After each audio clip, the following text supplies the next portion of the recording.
Hello guys, I'm AK Chaube and today I'm going to start a very important chapter which is future continuous tense। तो सबसे पहले इस video को शुरू करने से पहले मैं आपको बता दूं कि ये जो टेंस है इससे फ्यूचर से रिलेटेड बहुत सारी ऐसी सेंटेंस है जिसके बनाने का मैं अलग अलग तरीके का आपको फॉर्मूला बताऊंगा, स्ट्रक्चर बताऊंगा और उस फॉर्मूला और स्ट्रक्चर के सहारे आप इस मेथड से रिलेटेड किसी भी सेंटेंस को बेधड़क बना सकते हैं। सो चलिए बिना लेट के मैं आपको कुछ बताना चाहूंगा।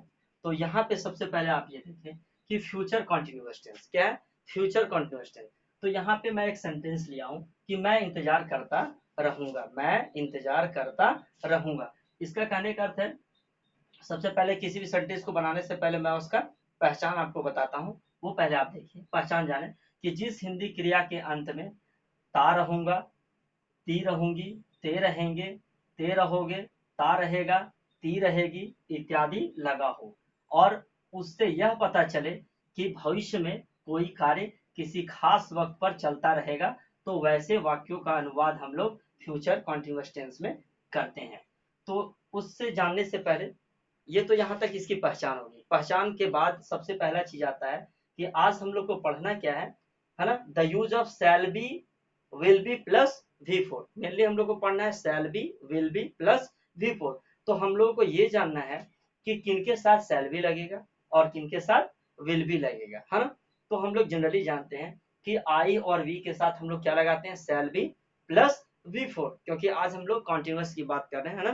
तो वर्ब का चौथा रूप हम लोग को देखने को मिलेगा। हाँ, अब आप यहाँ देखें कि आई और वी को छोड़ के, किनको, आई और वी को छोड़ के बाकी सबों के साथ हम लोग क्या यूज करते हैं, है ना, विल बी प्लस V4। जैसे यू, ही, सी, इट या कोई सिंगुलर सब्जेक्ट, है ना, या फिर they, the boys, more than one subject, यानी आई और वी को छोड़ के बाकी सबों के साथ हम लोग क्या लगाते हैं, विल बी प्लस V4। अब इसका अफर्मेटिव सेंटेंस बनाने का एक तरीका है कि सबसे पहले हम लोग क्या लगाते हैं, सब्जेक्ट, सब्जेक्ट के बाद क्या लगाते हैं, शैल बी या फिर विल बी, उसके बाद V4, फिर अदर वर्ड, यानी सब्जेक्ट के बाद शैल बी लगेगा या तो विल बी लगेगा, है ना। या अगर आई और बी रहेगा तो शैल बी लगेगा, और अगर आई और बी नहीं रहेंगे तो उन सबों के साथ हम लोग क्या यूज करेंगे, विल बी प्लस V4। तो यहाँ पर मैं कुछ एक शॉर्ट तरीके से बता दिया हूँ, बाद में मैं इसके डिटेल बताऊंगा। तो यहाँ देखिए अफर्मेटिव सेंटेंस को हम लोग बनाते हैं, आई शैल बी वेटिंग, मैं इंतजार करता रहूंगा, मैं इंतजार नहीं करता रहूंगा। यदि हो जाता है कि मैं इंतजार नहीं करता रहूंगा तो हम लोग क्या करते हैं, शैल और बी के बीच में क्या यूज करते हैं, नॉट का प्रयोग करते हैं। कहाँ पे करते हैं, शैल और बी के बीच में। तो I shall not be waiting, है ना। या फिर अगर अफर्मेटिव सेंटेंस आता है तो हम लोग शैल और विल से शुरू करते हैं। किससे शुरू होते हैं, शैल और विल से शुरू होते हैं। तो किसके अनुसार, सब्जेक्ट के अनुसार। तो यहाँ पे आई है इसलिए हम लोग शैल से शुरू करना है ना। हाँ, तो शैल आई बी वेटिंग, क्या मैं इंतजार करता हूँ, क्या मैं इंतजार नहीं करता रहूंगा, तो फिर उसमें हम लोग क्या लगा देंगे, फिर नॉट का प्रयोग करेंगे, शैल आई नॉट बी वेटिंग, है ना। या फिर हम लोग क्यों इंतजार करते रहेंगे, तो why shall I be waiting, why shall I be waiting. और हम लोग क्यों इंतजार नहीं करता रहेंगे, करते रहेंगे, तो वहां पे हम लोग रहेंगे why shall I not be waiting. तो ये तो यहाँ होगा शॉर्ट तरीके से मैं आपको कुछ बताया हूँ, है ना। अब आप इसके डिटेल में चलिए, मैं आपको कुछ डिटेल में बताना चाह रहा हूँ। ओके गाइस, ओके गाइस, अब आप यहाँ पे ये देखें जो बहुत इंपॉर्टेंट है। यहाँ मैं अफर्मेटिव सेंटेंस की बात कर रहा हूँ, यहाँ पे मैं क्या किसकी बात कर रहा हूँ, अफर्मेटिव सेंटेंस की बात कर रहा हूँ। और अफर्मेटिव सेंटेंस का मतलब है ना, वो सेंटेंस क्या से शुरू नहीं होना चाहिए, उसमें क्या है, नहीं शब्द ना होना चाहिए, या उसके बीच में कब कहाँ कैसे नहीं होना चाहिए, तो हम लोग उसको क्या बोलते हैं, अफर्मेटिव सेंटेंस बोलते हैं, है ना। तो यहाँ पे मैं लिखा हूँ कि मैं मैदान में खेलता रहूंगा, मैं मैदान में खेलता रहूंगा।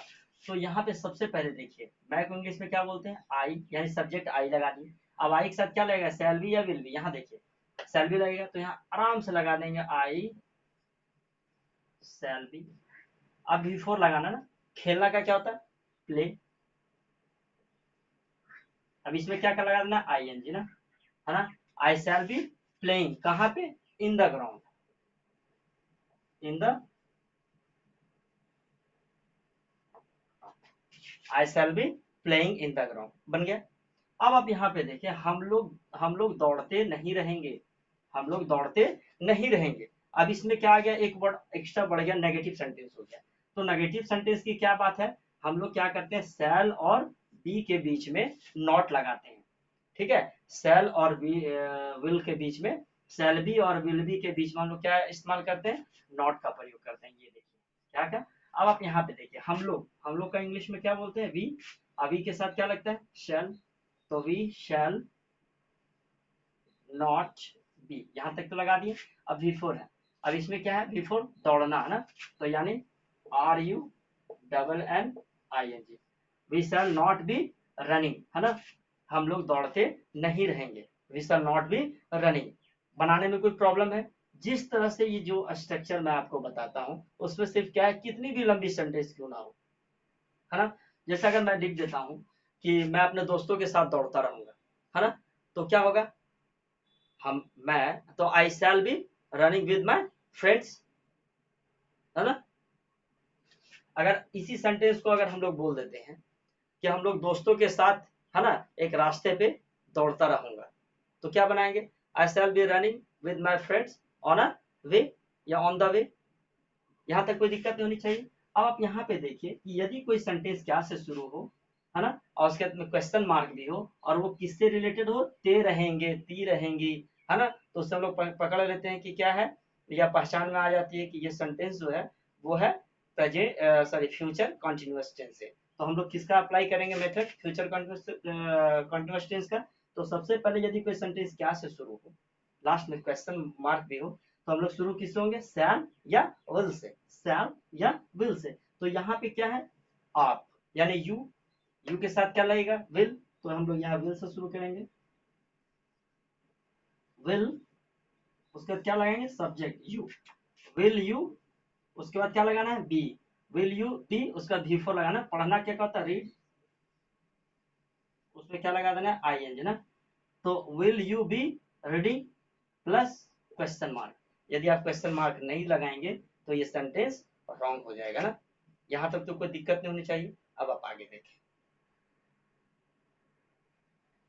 ओके गाइस, अब आप यहाँ पे देखें, इसको हम लोग बोलते हैं इंट्रोगेटिव प्लस नेगेटिव सेंटेंस। कौन सा सेंटेंस बोलते हैं, इंट्रोगेटिव प्लस नेगेटिव सेंटेंस। और इंट्रोगेटिव प्लस नेगेटिव सेंटेंस बनाने का तरीका है कि यदि कोई सेंटेंस क्या से शुरू हो, उसमें नहीं भी लगा और लास्ट में क्वेश्चन मार्क भी लगाओ, तो हम लोग उसको क्या बोलते हैं, इंट्रोगेटिव प्लस नेगेटिव, या यस नो क्वेश्चन भी बोलते हैं। तो ऐसे स्टेज में हम लोग क्या करते हैं, सबसे पहले हेल्पिंग वर्ब को यहाँ देखेंगे, उसके बाद सब्जेक्ट, फिर बी, फिर बिफोर, फिर other word plus question mark. तो यहाँ पे एक सेंटेंस है कि क्या आप मुझे नहीं पढ़ाते रहेंगे, क्या आप यानी यू, आपका इंग्लिश में हम लोग क्या बोलते हैं आपको, यू, और यू के साथ क्या लगता है, विल। तो हम लोग किससे शुरू होंगे, विल से, यानी विल, उसका सब्जेक्ट क्या है, you, will you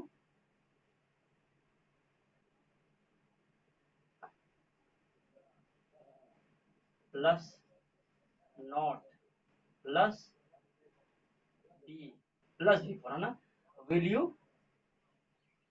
not be, पढ़ाना का टीचिंग, है ना, will you not, will you not be teaching me, है ना, प्लस क्वेश्चन मार्क। अब आप यहाँ पे देखें, क्या आप मुझे नहीं पढ़ाते रहेंगे, तो सबसे पहले शैल विल लगाएंगे सब्जेक्ट के अनुसार, यानी हम लोग देख लिए यू है, यू के साथ क्या लगता है, विल, तो इसलिए हम लोग यहाँ लगे हैं विल यू नॉट बी, यानी क्या करना है, विल और बी के बीच में हम लोग क्या लगा देते हैं, नॉट का इस्तेमाल करते हैं, है ना, ये नॉट का इस्तेमाल करते हैं। उसके बाद हम लोग क्या लगाते हैं, बी, फिर बी फोर, ये वाला, फिर अदर वर्ड्स मी, है ना। तो will you not be teaching me, क्या आप मुझे नहीं पढ़ाते रहेंगे। अब आप यहाँ पे देखें, वे लोग क्यों बैठे रहेंगे, वे लोग क्यों बैठे रहेंगे। तो कहने का अर्थ ये है कि यदि किसी सेंटेंस के बीच में कब, कहाँ, कैसे, क्यों इत्यादि लगा हो, क्या, कब, कहाँ, कैसे, क्यों इत्यादि लगा हो, तो सब, तो हम लोग जान जाते हैं कि वो कौन सा सेंटेंस है, WH क्वेश्चन है। जब WH क्वेश्चन रहता है तो हम लोग सबसे पहले क्या लिखते हैं, WH क्वेश्चन लिखते हैं। उसका सब्जेक्ट के अनुसार, किसके अनुसार, सब्जेक्ट के अनुसार या तो सेल लगाएंगे या विल का प्रयोग करते हैं, है ना। उसके बाद बी लगाते हैं, फिर बी फोर, फिर अदर वर्ड, फिर, है ना, क्वेश्चन मार्क। तो आप यहाँ पे देखिए, वे लोग क्यों बैठे रहेंगे, क्यों का इंग्लिश क्या होता है, वाई। तो सबसे पहले लिख दें वाई, है ना। अब क्या लगेगा, वाई के साथ सेल या विल लगेगा, तो सब्जेक्ट क्या है, वे लोग, दे, दे, तो दे के साथ क्या लगता है, विल, तो वाई विल दे, सब्जेक्ट लगा दिए, वाई विल दे बी, बैठना क्या क्या होता है, सिट, यानी SITTING, है ना, वाई विल दे सिटिंग, है ना, वे लोग क्यों बैठे रहेंगे। अब यहाँ पे एक चीज और देखेंगे आप, मैं ऑलरेडी पहले भी मेथड में बता चुका हूँ कि यदि किसी वर्ब के अंत में यदि किसी वर्ब के अंत में क्या हो, कॉन्सोनेंट हो, और उससे ठीक पहले क्या हो, वॉवेल हो, और वैसे कंडीशन में जब हम उसमें आईएनजी अप्लाई करते हैं तो लास्ट वाला कॉन्सोनेंट क्या हो जाता है, डबल हो जाता है, उसके बाद हम लोग आईएनजी लगाते हैं, इसीलिए हम लोग यहाँ लगाए हैं जैसे SITTING सिटिंग, जैसे रन, RUN, है ना, एन क्या है, कॉन्सोनेंट है, और कॉन्सोनेंट से ठीक पहले क्या है, यू है, यानी वावेल है, तो उसमें जब हम लोग आईएनजी लगाएंगे तो क्या करेंगे, लास्ट वाले वर्ड को एक डबल लिख देते हैं, उसके बाद उसमें हम लोग आईएनजी लगाते हैं, यहाँ तक कोई दिक्कत नहीं है। तो why will they be sitting, वे लोग क्यों बैठे रहेंगे। अब आप आ जाइए यहाँ पे, अब यहाँ आ गया है WH नॉट क्वेश्चन, क्या है, इसमें कब कहाँ कैसे क्यों इत्यादि भी लगा है, उसके बाद क्या है, नहीं भी लगा, यानी क्या है, ये नेगेटिव सेंटेंस भी है। तो सबसे पहले हम लोग क्या करते हैं, WH क्वेश्चन लिखते हैं फॉर्मूला के अनुसार, उसका सेल और विल सब्जेक्ट के अनुसार कोई एक लगाएंगे, उसके बाद नॉट लिखेंगे, उसके बाद बी लिखेंगे, फिर V4, फिर अदर वर्ड, फिर क्वेश्चन मार्क। देखिए यहाँ पे क्वेश्चन मार्क लगाना है ना, नहीं तो मिस्टेक से छूट जाएगा। अब आप यहाँ देखिए कि विजय और लक्ष्मण क्यों नहीं झगड़ते रहेंगे, है ना, तो यहाँ पे देखिए, है ना, यहाँ क्या लिखेंगे, सबसे पहले वाई, अब क्या लगेगा, सेल या विल, प्लूरल सब्जेक्ट है, तो इसके साथ हम लोग क्या लगाएंगे, विल, है ना, तो लिख दिए वाई विल, कौन, विजय,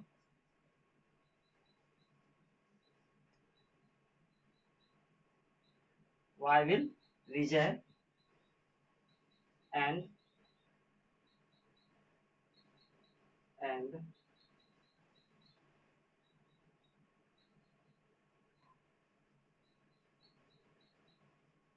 Lakshman, why will Vijay and Lakshman not be fighting, है ना, प्लस क्वेश्चन मार्क, क्या है, why will Vijay and Lakshman not be fighting, यानी विजय और लक्ष्मण क्यों नहीं झगड़ते रहेंगे, विजय और लक्ष्मण क्यों नहीं झगड़ते रहेंगे, यानी why will Vijay and Lakshman not be fighting. तो यहाँ तक तो कोई दिक्कत नहीं होनी चाहिए। अब आप इसके कुछ इंपॉर्टेंट नोट्स हैं जिनके बारे में आपको बताना चाहूँ, अब आप यहाँ देखें। ओके गाइस, अब आप यहाँ पे ये देखें कि प्राय मैं आपको ये बताता हूँ, किसी भी मेथड की समाप्ति के उपरांत या उसके बाद हम आपको कुछ नोट बताते हैं, जिससे ये उसका बताने का तात्पर्य ये है कि आपको क्या करनी है और क्या नहीं करनी है ना, किन चीजों से बनाने मतलब सेंटेंस बनाने के वक्त ध्यान देना है। तो नोट 1 में मैं लिखा हूँ कि आई और वी के साथ शैल बी प्लस V4 का प्रयोग होता है, जनरली चीज आई और वी के साथ हम लोग शैल बी प्लस V4 का प्रयोग करते हैं। फॉर एग्जाम्पल के तौर पर मैं लिखा हूँ आई शैल बी गोइंग, मैं जाता रहूंगा, आई शैल बी गोइंग, या फिर वी शैल बी रीडिंग, हम लोग पढ़ते रहेंगे, मतलब काम भविष्य में कुछ होता रहेगा, है ना। उसके बाद नोट 2 में मैं लिखा हूँ कि आई और वी को छोड़कर, यानी इसको और इनको, है ना, ये दोनों सब्जेक्ट को छोड़कर बाकी सभी सब्जेक्ट के साथ विल बी प्लस V4 का प्रयोग होता है ना, यानी आई और वी को छोड़ के बाकी सबों के साथ विल बी प्लस V4 का प्रयोग होता है। फॉर एग्जाम्पल के तौर पे मैं आपको लिखा हूँ you will be dancing on the stage, है ना, वह रंगमंच पर नाचता, तुम रंगमंच पर नाचते हुए रहोगे, है ना, या सी विल बी लविंग मी, वह मुझे प्यार करती रहेगी, या फिर he will be eating some mangoes, है ना, he will be eating some mangoes, वह कुछ आम खाता रहेगा, या लास्ट में मैं लिखा हूँ they will be playing football, वे लोग फुटबॉल खेलते रहेंगे। तो यहाँ तक तो कोई दिक्कत नहीं होनी चाहिए। अब आप आगे देखिए इम्पोर्टेंट। ओके गाइस, अब आप यहाँ पे ये देखिए, अभी तक तो मैं आपको ये बताते आया था कि आई और वी के साथ शैल बी प्लस V4 का प्रयोग करते हैं, और बाकी सबों के साथ विल बी प्लस V4 का प्रयोग करते हैं। किस टेंस में, फ्यूचर कंटिन्यूअस टेंस में, है ना, फ्यूचर कंटिन्यूअस टेंस में। अब आप यहाँ पर देखिए, ये अब जो मैं आपको बताने जा रहा हूँ वो जस्ट विपरीत है। वो क्या है कि अब यहाँ पे देखिए कि यदि इस टेंस के किसी वाक्य में वाक्य में अवश्य लगा हो, अवश्य लगा हो, तो आई और वी के साथ आई और वी के साथ will be plus V four और बाकी सबों के साथ shall be plus V four का प्रयोग होता है। यानी कहने का मतलब है कि यदि किसी सेंटेंस में अवश्य लगा हो, कौन सा शब्द लगा हो, अवश्य लगा हो, किसमें, प्रेजेंट कॉन्टिन्यूअस टेंस में, तो यहाँ पे बनाने का जो मेथड है वो बिल्कुल अपोजिट हो जाता है, बिल्कुल बदल जाता है। तो हम लोग क्या करते हैं, अभी तक तो हम लोग देख रहे थे कि आई और वी के साथ हम लोग क्या लगा रहे थे, है ना, यहाँ देखिए आई और वी के साथ हम लोग क्या लगा रहे थे, shall be plus V four. लेकिन अब जस्ट उल्टा हो जाएगा, आई और वी के साथ क्या लगने लगेगा, will be plus V four और बाकी जितने थे सब्जेक्ट्स होते हैं उन सबों के साथ क्या लगेगा, shall be plus V four. वो देखिए कैसे, मैं यहाँ पे मैं लिखा हूँ कि मैं अवश्य वहां जाता रहूंगा। अगर आप बना देते हैं कि आई शैल बी गोइंग देयर, तो वो बन जाएगा कि मैं जाता रहूंगा, मैं जाता रहूंगा। लेकिन वो ये नहीं रहे, उस सेंटेंस का अर्थ ये नहीं आएगा कि मैं अवश्य जाता रहूंगा। लेकिन यदि आप लिख देते हैं कि I will be going there, तो I will be going there का अर्थ हो जाता है कि मैं अवश्य वहां जाता रहूंगा, है ना।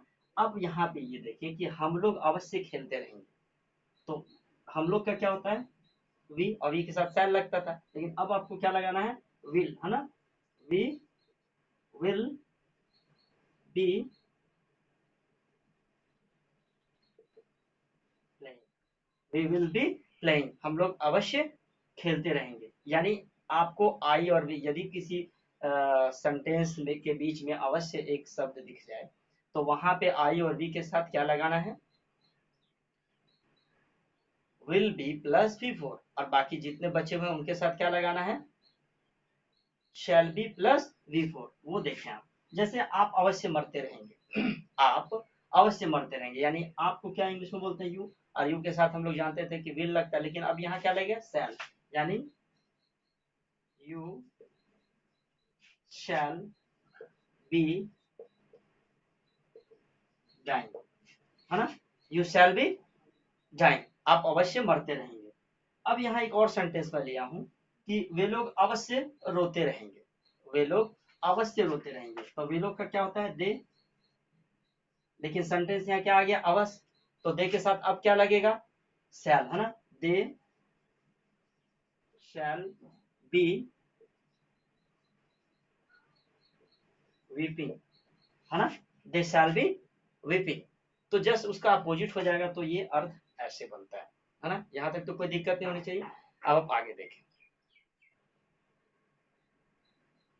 ओके गाइस, अब आप यहाँ पे ये देखें, जो एक और इम्पोर्टेंट चीज मैं आपको बताने जा रहा हूँ।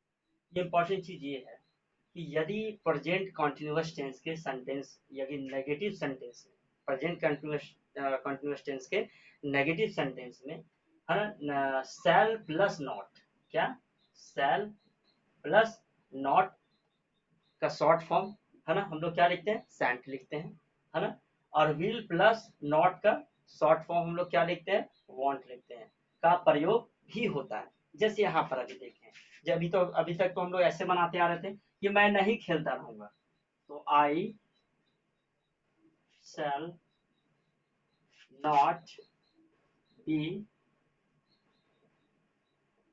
प्लेइंग, है ना, we shall not be playing. लेकिन अब हम लोग चाहेंगे तो ऐसे भी लिख सकते हैं, I shan't be playing, I shan't be playing, तो ये दोनों सेंटेंस सेम ही अर्थ रखता है और दोनों सही है। अब यहाँ देखिए, जैसे वह नहीं नाचती रहेगी, वह नहीं नाचती रहेगी, तो हम लोग ऐसे लिखते हैं इसको, she will not be dancing, she will not be dancing, वह नहीं नाचती रहेगी। लेकिन अगर हम लोग इसको चाहेंगे तो ये शॉर्ट फॉर्म करके हम लोग भी लिख सकते हैं, जैसे सी वॉन्ट बी डांसिंग, है ना, डांसिंग। तो ये दोनों का अर्थ समान रूप होता है। यहाँ तक तो कोई दिक्कत नहीं होनी चाहिए। अब आप आगे देखिए। Okay guys, thank you very much for today to watch my video and also to like my video। और मुझे आशा है कि आप मेरे वीडियो को पसंद करेंगे और लाइक भी करेंगे, कमेंट भी करेंगे। तो आज के लिए इतना ही। और मुझे उम्मीद है कि यदि आप इस वीडियो को ध्यान से देखेंगे तो वो दिन दूर नहीं जब आप अंग्रेजी धीरे धीरे सीखते चले जाएंगे। और कभी भी मेहनत बेकार नहीं जाता है दोस्त। यदि आप मेहनत करेंगे तो डेफिनेटली आप इंग्लिश बोल सकते हैं। यदि मैं इंग्लिश बोल सकता हूँ, if I can speak English then anyone can speak English in this world. यदि मैं अंग्रेजी बोल सकता हूँ तो इस दुनिया में कोई भी ऐसी व्यक्ति नहीं है जो अंग्रेजी नहीं बोल सकते हैं। उसके लिए क्या है, आपको दृढ़ संकल्प करना होगा। आपको ये निश्चय करना होगा कि मुझे अंग्रेजी बोलनी है ना। आपको एक अपने आप से प्रॉमिस करना होगा कि मुझे अंग्रेजी बोलनी है तो बोलनी है। तो उसके लिए क्या, और अंग्रेजी बोलने के लिए मैं एक चीज़ और भी बता देना चाहता हूँ कि अंग्रेजी पढ़ने या बोलने के लिए बहुत सारे टेक्निक्स हैं ना। तो सबसे पहले क्या है कि वर्ड्स है ना, वर्ड्स को आपको याद करना होगा। यदि आपके पास वर्ड्स की कमी होगी है ना, तो आप अंग्रेजी नहीं बोल पाएंगे। So if you want to speak English and if you are really eager to speak English, so first of all, you have to memorize the words. Without words, you can't speak English. And second is that you will also have to apply your attention, how to speak and how to get chance to speak. And there are so many methods that I upload day to day. So please don't go anywhere. Just watch my all video and try your best. And that day is not so far when you will begin to speak English. And this is my promise to you. I will make you speak English if you are with me. Thank you very much for today. Have a good day.